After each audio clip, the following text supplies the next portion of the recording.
বাগান বাড়িতে আছি। দেখেন এই পুকুর থেকে এখানে কিন্তু মোটামুটি বিশাল বড় পুকুর, কিন্তু 60% জায়গার মধ্যে পুকুর। এখনও পানির গভীরতা 10 ফিটের উপরে আছে পানির গভীরতা, আর টোটাল পুকুরটার গভীরতা হলো 30 ফিট। তো সেই জায়গায় আপনার প্রায় 1 লক্ষ টাকার মাছ মরে শেষ। দৌড়াদৌড়ি কত জায়গায় করলাম, পানির পিএইচ পরীক্ষা করলাম,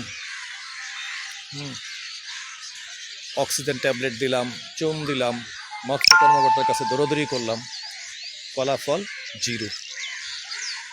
এই পুকুর থেকে 100 কেজি শুধু সরপুঁটি মাছ মরে মরে ফুলে ফুলে উঠলো।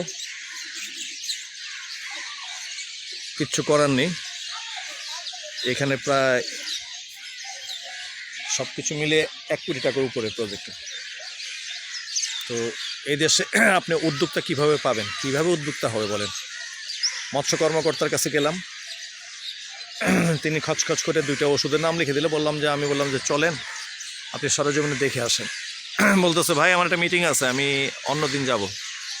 আপনি চুম দেন, আপনি হ্যান দেন, আপনি তেন দেন। তো এই হলো তাদের রেসপন্সিবিলিটি, তাদের দায়িত্ববোধ। তো এই জন্য বললাম যে এই দেশের মানুষ ভাত খাওয়ার দরকার নেই, ভাতের বদলে মরা মাছই খাক। সোনার বাংলাদেশ, আমার সব মাছ মরে শেষ।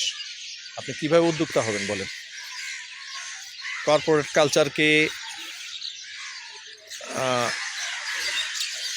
বিদায় জানিয়ে টাটা বাই বাই করে ভাবছিলাম যে কিছু একটা করে কিছু একটা মানে স্বাবলম্বী হওয়ার কোনো একটা পথ খুঁজে পাওয়া যায় কিনা। এখন এই যে প্রজেক্টটা, এটা যদি ফ্রুটফুল না হয়, আপনি কোথায় উদ্যোগী হবেন? টাকা অত কম যায়নি এখানে, 1 টাকা 2 টাকার ব্যাপার না, কিন্তু কোটি টাকার ব্যাপার। তাহলে আপনি কীভাবে উদ্যোক্তা হবেন বলেন? আপনি কত টাকা পর্যন্ত ইনভেস্ট করতে পারবেন সৎভাবে? কিভাবে সম্ভব বলেন? আফসোস।